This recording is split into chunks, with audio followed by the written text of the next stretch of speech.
guys, welcome back to my YouTube channel. Jangan lupa subscribe dan nyalain loncengnya ya, supaya kalian nggak ketinggalan video-video aku yang selanjutnya. Assalamualaikum warahmatullahi wabarakatuh. Baiklah mahasiswa, kita akan belajar mengenai motivasi dan komunikasi. Jadi apa sih yang dimaksud dengan motivasi? Ya, motivasi merupakan hasil interaksi yang dialami individu karyawan maupun manajer dengan situasi yang melingkupinya, sehingga motivasi yang dimiliki seseorang akan berbeda untuk berbagai situasi yang berbeda. Adapun unsur-unsur motivasi ya, ada upaya, ukuran, intensitas dari dorongan yang dimiliki seseorang, tujuan organisasi, yaitu tujuan yang ingin dicapai oleh perusahaan. Kemudian kebutuhan, di mana keadaan internal seseorang yang mengakibatkan orang tersebut tertarik pada hasil tertentu. Kemudian proses motivasi ya. Jadi proses motivasi ini dimulai dari unsatisfied need ya, dari sesuatu kebutuhan yang tidak terpuaskan. Kemudian ya menjadi tensions ya, atau sesuatu yang ingin kita miliki. Kemudian drivers, sehingga membuat kita ya, atau mendorong kita ya, atau mengendalikan kita sehingga bisa menjadi searching behavior ya, menjadi suatu perilaku, pencarian perilaku yang kemudian akan menjadi satisfied needs, sehingga kita terpuaskan kebutuhan kita yang akhirnya reduce tension, sehingga mengurangi perasaan-perasaan yang tadi ya, yang tidak baik tadi ya.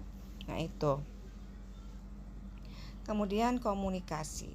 Jadi apa sih dampak komunikasi bagi penerima pesan ya? Ada namanya komunikasi informatif, yaitu komunikasi dengan tujuan agar penerima pesan memperoleh informasi yang relevan. Dan ada komunikasi rekreatif, komunikasi dengan tujuan untuk menimbulkan suasana yang menyenangkan.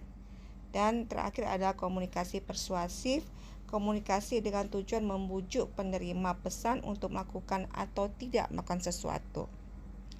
Nah, jadi kategori ya komunikasi berdasarkan struktur organisasi itu namanya downward communication, atau segala bentuk komunikasi yang mengalir dari pimpinan atau manajer kepada bawahannya ya, mengikuti garis komando yang terdapat dalam suatu struktur organisasi. Ada lagi upward communication, komunikasi yang mengalir dari bawahan kepada atasannya. Dan ada lagi lateral communication, yaitu komunikasi yang terjadi antara personel dalam satu jenjang manajemen tetapi berasal dari departemen yang berbeda. Dan terakhir adalah diagonal communication, komunikasi yang dilakukan oleh personel-personel yang memiliki jenjang manajemen yang berbeda serta berasal dari departemen yang berbeda. Nah, kemudian untuk proses komunikasi ya, itu mulai dari pengirim atau sender, kemudian ditransmitkan ya menjadi encoding, suatu kode-kode dari pesan tersebut yang akhirnya melalui media ya, dan menjadi decoding ya. Jadi pesan tersebut diterima ya berupa menjadi kode-kode lagi, dan itu dipengaruhi oleh noise ya, atau suatu dampak-dampak lingkungan ya, bisa karena adanya suara-suara bising atau masalah-masalah, itu bisa mengganggu kode-kode yang diterima tadi ya, apakah diterima utuh atau tidak. Akhirnya decoding tadi diterima oleh receiver atau si penerima pesan. Ya, jadi komunikasi itu harus disampaikan dengan baik mungkin ya, dan seakurat mungkin.